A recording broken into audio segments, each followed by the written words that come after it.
Assalamualaikum warahmatullahi wabarakatuh. Teman-teman sekalian, pada kesempatan video yang kemarin kita sudah membicarakan tentang apakah ada kemungkinan produk kita bisa diekspor ke luar negeri, dan kita juga sudah mendapatkan jawabannya, yaitu bahwa pada hakikatnya semua produk bisa mendapatkan pembeli di negara tujuan ekspor sepanjang produk tersebut memang bisa memenuhi apa yang menjadi kebutuhan dari calon pembelinya. Artinya kita memang harus mengetahui terlebih dahulu sebenarnya yang dibutuhkan oleh pembeli itu apa. Di samping itu juga kita harus tahu apakah produk kita itu termasuk dalam kategori apa dalam regulasi, ketentuan perundang-undangan atau peraturan tentang ekspor di negara kita. Apakah termasuk produk yang secara bebas boleh diekspor, atau produk yang dibatasi ekspornya, atau malah produk yang dilarang. Demikian juga dengan regulasi di negara tujuan ekspor, apakah dia termasuk produk yang bebas masuk, bebas diimpor, atau dibatasi impornya, atau malah tidak boleh diimpor ke negara tersebut, ya. Kemudian juga kita juga harus tahu selera dari calon pembeli, dari si buyer. Oleh karena kita tahu bahwa para importir biasanya membeli produk itu adalah dalam rangka untuk dijual kembali. Oleh karena itu mereka sangat concern, sangat memperhatikan apa yang menjadi tren, apa yang menjadi kebutuhan dari para pembelinya, sehingga itulah nanti akan dipersyaratkan kepada kita. Oleh karena itulah ada 3 hal yang kita harus perhatikan. Yang pertama adalah regulasi di negara kita, regulasi di negara tujuan, dan apa yang menjadi persyaratan. Nah, pada kesempatan kali ini saya akan mencoba untuk menjawab pertanyaan, kalau memang kita itu sudah tahu bahwa produk kita punya peluang di negara tujuan ekspor, lalu sebenarnya bagaimana prosedurnya, tahapan-tahapan apa yang harus kita jalani selama melaksanakan transaksi ekspor. Oleh karena itulah dalam kesempatan kali ini kita melanjutkan pembicaraan kita yang kemarin, kali ini dengan topik tahapan-tahapan dari jalannya suatu proses ekspor, ya. Di sini saya mengemukakan atau menampilkan sebuah bagan, yaitu bagan prosedur ekspor, di mana dalam bagan tersebut kita melihat ada 2 bagian yang dipisahkan oleh garis pemisah putus-putus, yaitu di dalam bagian kiri adalah wilayah dalam negeri atau negara si eksportir, sementara di bagian kanan dari garis putus adalah wilayah importir atau pembeli. Jika seorang calon eksportir sudah mendapatkan nama-nama dari calon pembeli potensial di negara tujuan ekspor, maka pertama kali yang akan dia lakukan adalah mengirim surat perkenalan atau introduction letter, di mana di dalam introduction letter ini si calon eksportir setelah dia memperkenalkan diri dari perusahaan mana, dia juga akan memberikan penjelasan tentang produk yang dia hasilkan, keunggulan-keunggulan dari produknya, dari bahannya, dan sebagainya. Nah, surat perkenalan yang dikirimkan ke mungkin banyak calon-calon importir, ya, yang dianggap potensial, maka surat perkenalan ini akan dipelajari oleh para calon importir. Ya. Calon importir untuk selanjutnya, jika dia merasa tertarik dengan produk yang diperkenalkan tadi, maka dia akan membalas introduction letter tadi dengan sebuah surat yang isinya meminta penjelasan atau meminta informasi lebih jauh tentang produk-produk yang disebutkan, yang diperkenalkan tadi. Ya, mungkin dia akan minta penjelasan lebih detail mengenai desainnya, mengenai bahannya, mengenai ukurannya, mengenai daya tahannya, mengenai keunggulannya dan sebagainya.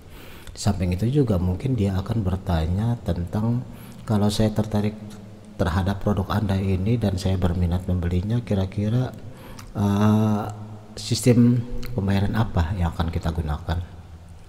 Ya, kemudian juga kira-kira berapa lama produk yang saya beli itu akan sampai ke tangan saya. Ya. Dan bagaimana kira-kira nanti kerjasama kita, ya, apakah saya harus memberikan uang muka dan sebagainya. Artinya si importir minta penjelasan lebih rinci tentang produk dan tentang hal-hal yang terkait dengan pengiriman produk. Ya, barulah surat tersebut yang kita sebut sebagai inquiry, ya, inquiry letter, dikirimkan ke si calon eksportir yang tadi mengirim surat perkenalan. Seorang calon eksportir yang menerima inquiry dari calon importir tentu dengan senang hati akan menindaklanjuti permintaan dari si calon mitranya tersebut. Maka dia akan memberikan surat balasan berisi penjelasan sesuai dengan yang diminta, atau mungkin dia akan memberikan penjelasan lebih lanjut yang sekiranya penting, yang diharapkan bisa lebih menarik minat dari si importir untuk melakukan transaksi dengan dia. Nah, surat ini kita kenal dengan nama offering letter. Offering letter kemudian dikirimkan sebagai balasan inquiry kepada importir.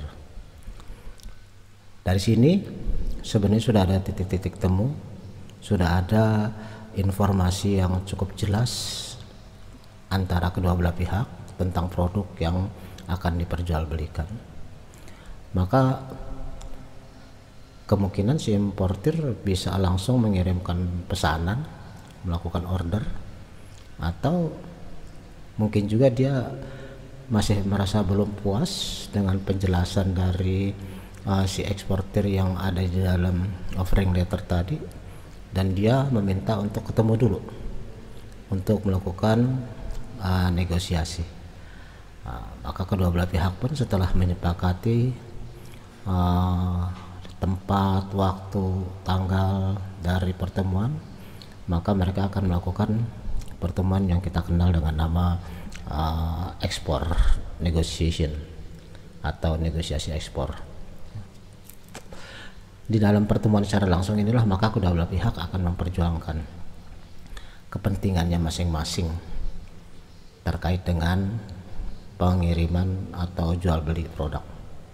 Setelah tercapai kesepakatan antara kedua belah pihak tentang hal-hal yang penting, misalnya produknya, harganya, sistem pembayarannya, cara pengirimannya, kapan dikirimkan, kapan dibayar, dan sebagainya, maka butir-butir kesepakatan tersebut akan dituangkan dalam sebuah dokumen yang nantinya akan ditandatangani oleh kedua belah pihak, yang kita sebut dokumen tersebut adalah kontrak dagang atau export sale contract.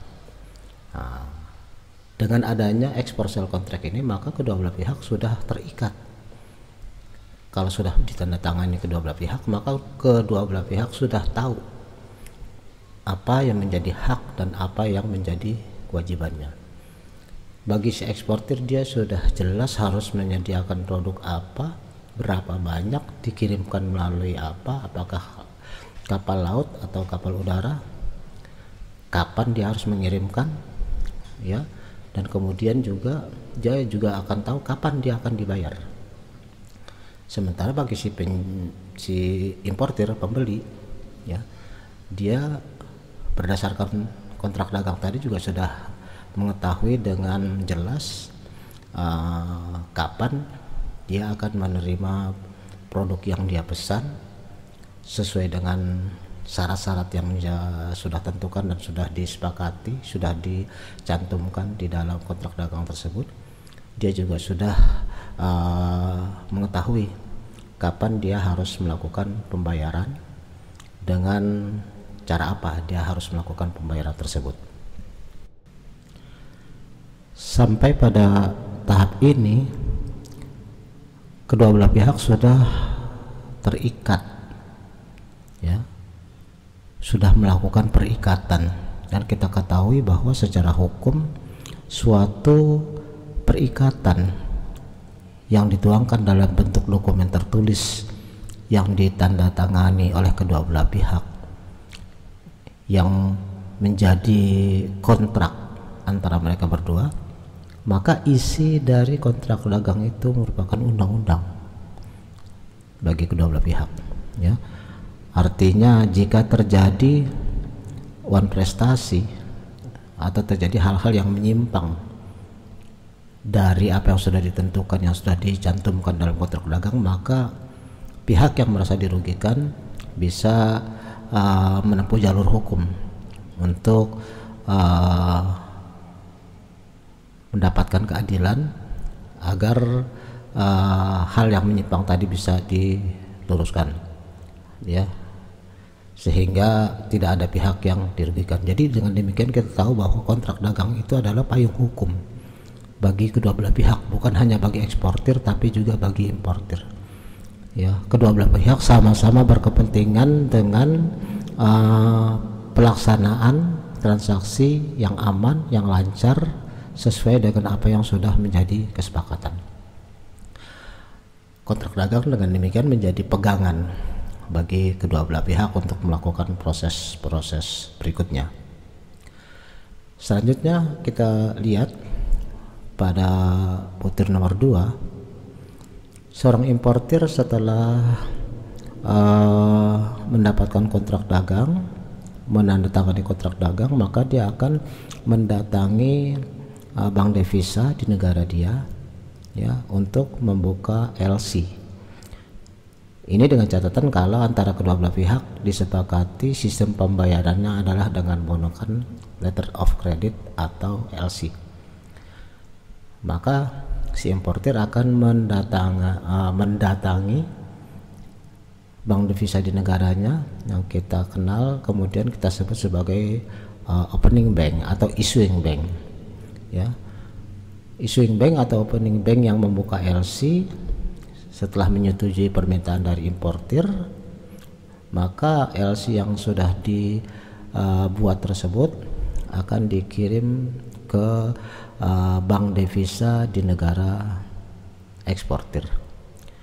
Bank devisa ini dikenal dengan beberapa nama, bisa sebagai correspondent bank atau juga bisa disebut sebagai receiving bank atau juga biasa disebut sebagai advising bank, ya. Jadi advising bank di negara eksportir menerima kiriman LC dari opening bank di negara importir. Dengan LC ini berarti kedua bank, ya, baik opening bank maupun advising bank itu sudah memberi suatu jaminan bahwa transaksi ini akan di backup oleh bank pembayarannya, ya, karena pada waktu si importir buka LC tentu si bank akan meneliti dulu kredibilitas dari si importir, ya. Tidak bisa dia setuju begitu saja terhadap permintaan si importir untuk buka LC, tapi dilihat dulu track record dari si importir tadi. Setelah advising bank di negara eksportir menerima LC, maka LC tersebut akan diteruskan ke si eksportir. Butir nomor 4 ya. Correspondent bank atau receiving bank akan meneruskan LC kepada si eksportir. Maka sampai di sini si eksportir sudah memegang dua dokumen penting dalam rangka ekspor, yaitu kontrak dagang dan LC. Selanjutnya si eksportir akan melakukan penyiapan barang. Butir nomor 5. Penyiapan barang, kalau dia merupakan trader maka dia akan mengumpulkan barang sesuai dengan spek yang dicantumkan dalam kontrak dagang, atau kalau dia produsen dia akan memproduksi barang sesuai dengan ketentuan-ketentuan yang dicantumkan dalam kontrak dagang tadi ya. Sambil dia memproduksi, dia juga si eksportir akan melakukan pemesanan kapal. Dia akan mendatangi shipping company yang akan nantinya melakukan pengiriman barang dari negara eksportir ke negara tujuan ekspor. Nah, disinilah maka kemudian berdasarkan kesepakatan antara si eksportir dengan shipping company, maka shipping company akan mengeluarkan dokumen ya pelayaran atau penerbangan. Kalau pelayaran maka mereka shipping company akan mengeluarkan bill of lading ya. Kalau diangkutnya melalui kapal udara maka yang dikeluarkan adalah dokumen airway bills ya. Selain itu, si eksportir juga akan mendatangi bea cukai untuk melakukan pemberitahuan ekspor barang. Butir nomor 7. Eksportir akan melakukan pemberitahuan ekspor barang ke bea cukai. Maka nanti atas permintaan atau pemberitahuan ekspor barang tersebut, bea cukai akan mengeluarkan NPE atau nota persetujuan ekspor. Ya, maka di sini kita melihat bahwa eksportir sudah mengantongi beberapa dokumen tambahan, yaitu dokumen dari maskapai pelayaran atau penerbangan dan juga NPE dari pihak bea cukai. Selain itu, kalau si importir tadi juga mensyaratkan adanya dokumen-dokumen lain ya selain yang tadi, maka si eksportir harus juga mendapatkan dokumen itu dari kementerian atau lembaga terkait ya, tergantung dari produk apa yang mereka perjualbelikan. Nah, kalau antara kedua belah pihak yaitu eksportir dan importir itu berasal dari negara yang memang sudah melakukan perjanjian preferensi, maka biasanya si importir akan minta kepada si eksportir akan harus mengurus surat keterangan asal atau certificate of origin. Oleh karena si certificate of origin ini, surat keterangan asal ini dibutuhkan oleh importir untuk dia nantinya mendapatkan keringanan bea masuk. Nanti produk dikirim dari eksportir ke negara importir. Kalau antara kedua negara sudah ada perjanjian preferensi, maka produk-produk tadi akan mendapatkan keringanan atau mungkin malah pembebasan bea masuk berdasarkan Certificate of Origin atau SKA yang dikirimkan oleh eksportir. Berarti SKA atau COO tadi dibutuhkan pertama kalau memang importir memintanya, kedua kalau antara kedua negara memang ada perjanjian preferensi. Kalau importir tidak minta atau mereka tidak berasal dari negara yang punya perjanjian preferensi, otomatis yang namanya COO atau SKA ini tidak dibutuhkan. Oke. Jadi kita melihat di sini pada tahap ini si eksportir sudah melakukan pemuatan barang dan melakukan pengapalan barang, dan juga dia sudah mengumpulkan dokumen-dokumen yang dibutuhkan, yang dipersyaratkan. Maka berdasarkan dokumen-dokumen yang sudah dia kumpulkan tadi, dia akan mendatangi bank devisa yang tadi memberikan LC kepada dia untuk dia menyerahkan semua dokumen-dokumen tersebut kepada bank. Bank yang menerima semua dokumen tadi akan langsung melakukan pembayaran seandainya antara kedua belah pihak memang menyepakati pembayarannya adalah dengan LC at site. At site artinya ketika dokumen diserahkan maka pembayaran dilakukan. Tapi kalau LC-nya adalah bukan at site atau jenis lain yang insya Allah nanti akan kita bicarakan dalam topik-topik berikutnya, ya berarti pembayaran tidak dilakukan pada saat itu, tergantung jenis LC apa yang mereka sepakati bersama.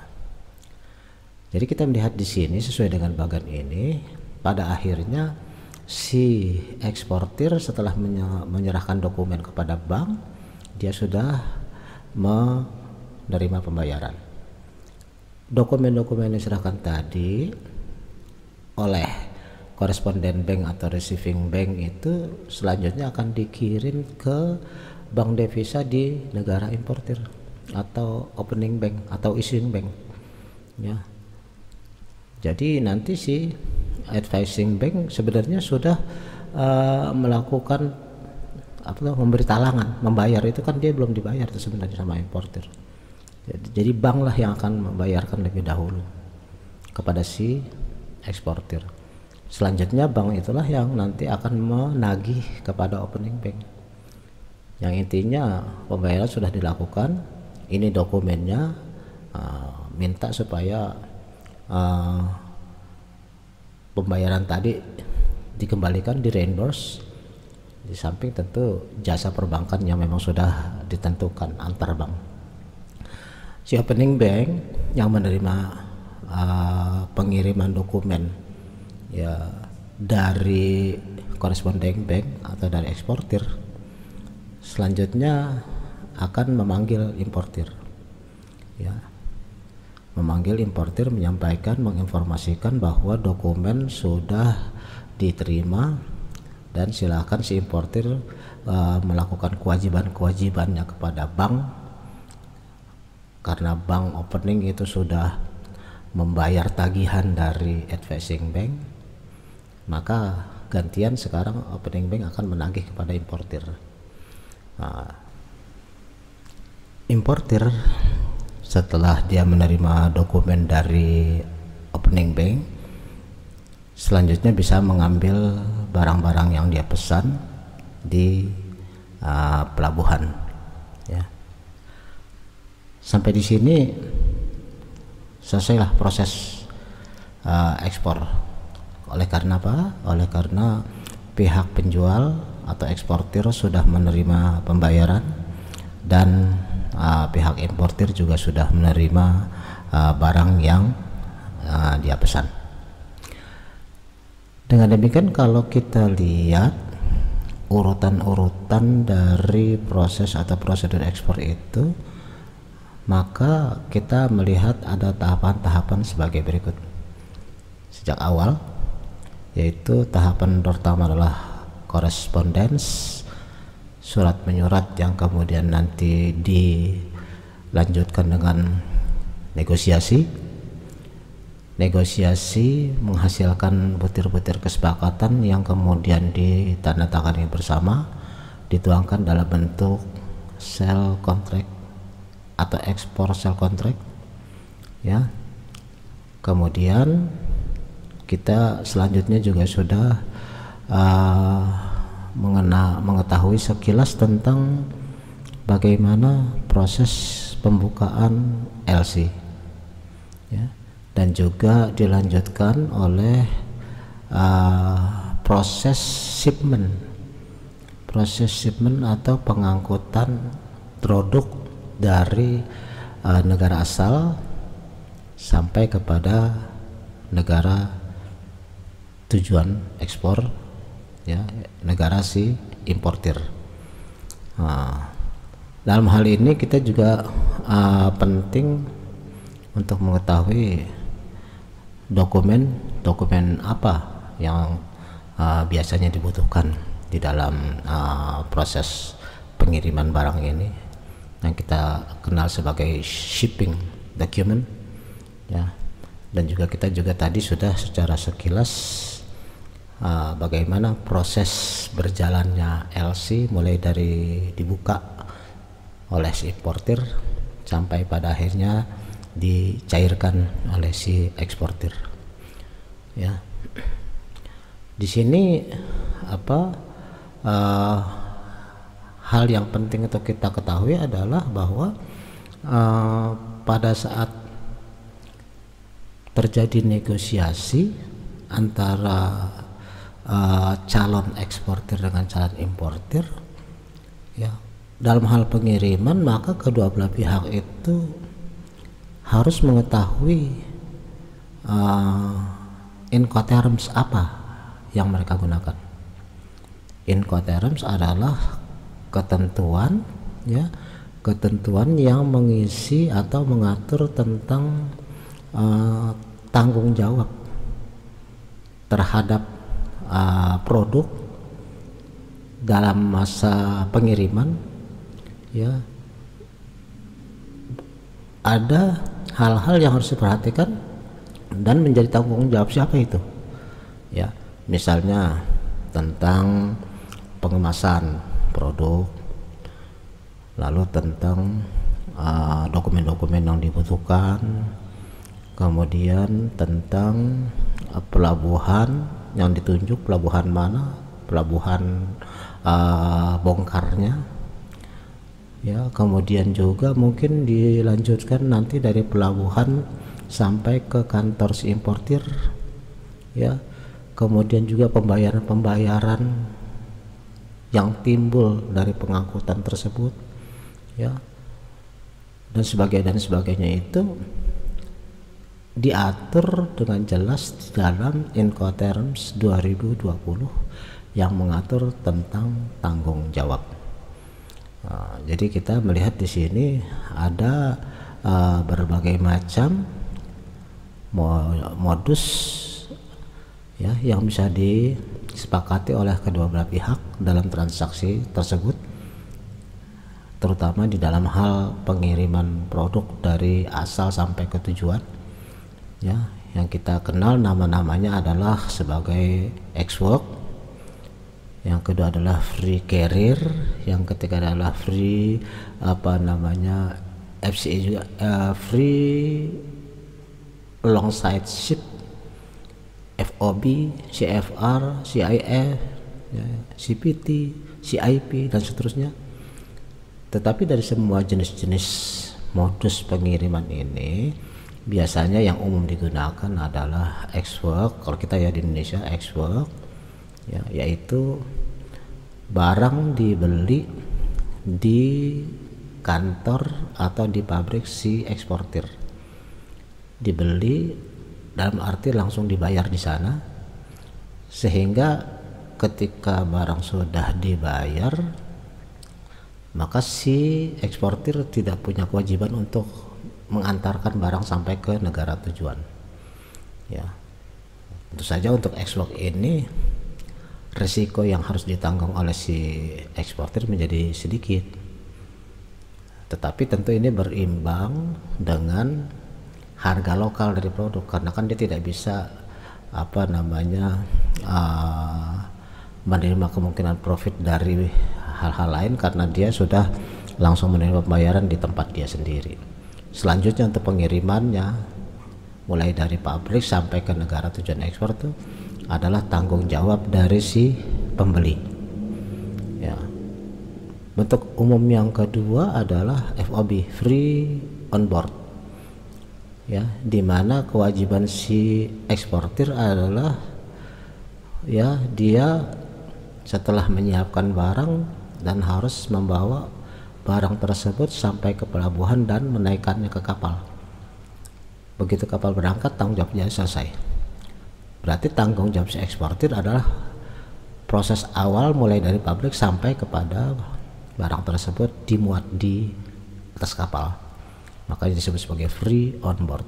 Untuk selanjutnya tanggung jawabnya adalah tanggung jawab si si buyer. Ya. Kemudian CFR juga begitu, CIF juga begitu. Ya, ini kalau CFR cost and freight, kita nanti bisa baca ya di sini ya, di dalam bagian-bagian ini. Ya, misalnya kita lihat dari awal deh, X-Work misalnya, itu poin yang menjadi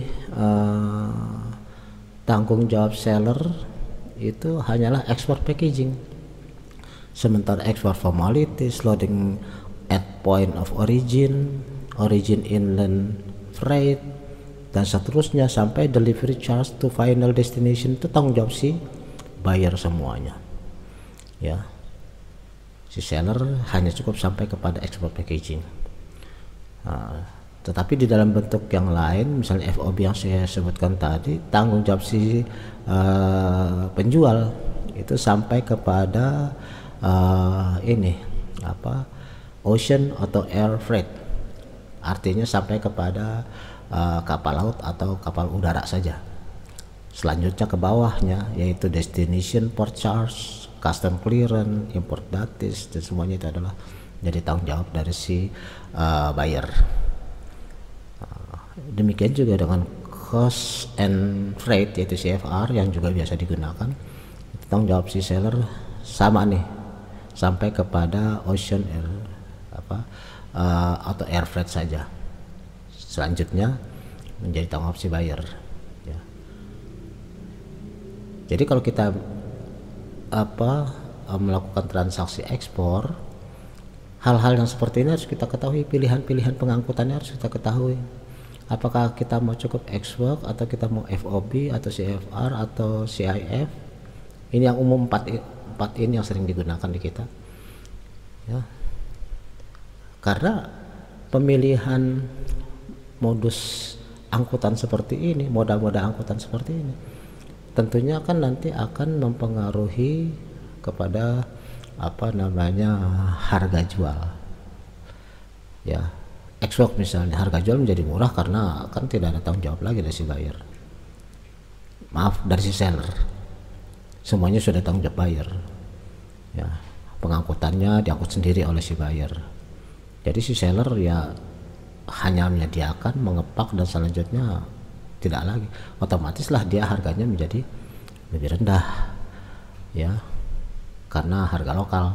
Tapi kalau dia memilihnya FOB, CFR atau CIF, tentu komponen-komponen ini semua karena dia harus juga bertanggung jawab terhadap pengiriman, baik itu trackingnya sampai ke pelabuhannya, pembayaran di pelabuhannya dan sebagainya, itu menjadi tanggung jawab dia. Maka otomatis si seller juga akan bisa memasukkan komponen tersebut di dalam harga jual. Ya. Pada bagian akhir saya ingin menyebutkan tentang dokumentasi ekspor yang biasanya dibutuhkan. Ya. Pada prinsipnya hanya ada 8, ya, walaupun bisa saja bisa lebih dari 15 dokumen itu dibutuhkan, tapi umumnya hanya ada 8 yang seringkali digunakan di dalam pengangkutan produk dari si penjual ke si pembeli. Yang pertama adalah commercial invoice, yang kedua adalah packing list, yang ketiga adalah bill of lading atau airway bill, yang keempat adalah certificate of inspection, ya, atau certificate of quality control, kemudian certificate of origin, kemudian yang keenam bill of exchange and shipment advice, kemudian insurance certificate. Ya, ini 8 dokumen ekspor yang umumnya muncul dan dibutuhkan kalau moda transportasinya itu lebih dari ekspor, apakah itu FOB, apakah itu CIF, apakah itu CFR dan seterusnya. 8 dokumentasi ini, 8 dokumen ini yang biasanya diminta, yang biasanya harus dipenuhi. Baik, teman-teman sekalian, untuk topik kita pada kali ini itu tentang tahapan proses ekspor. Saya kira cukup sampai di sini dulu. Untuk berikutnya akan kita bahas lebih lanjut tentang poin-poin penting yang terkait dengan transaksi ekspor ini. Mudah-mudahan ada manfaatnya. Saya akhiri, wabillahi taufiq wal hidayah. Wassalamualaikum warahmatullahi wabarakatuh.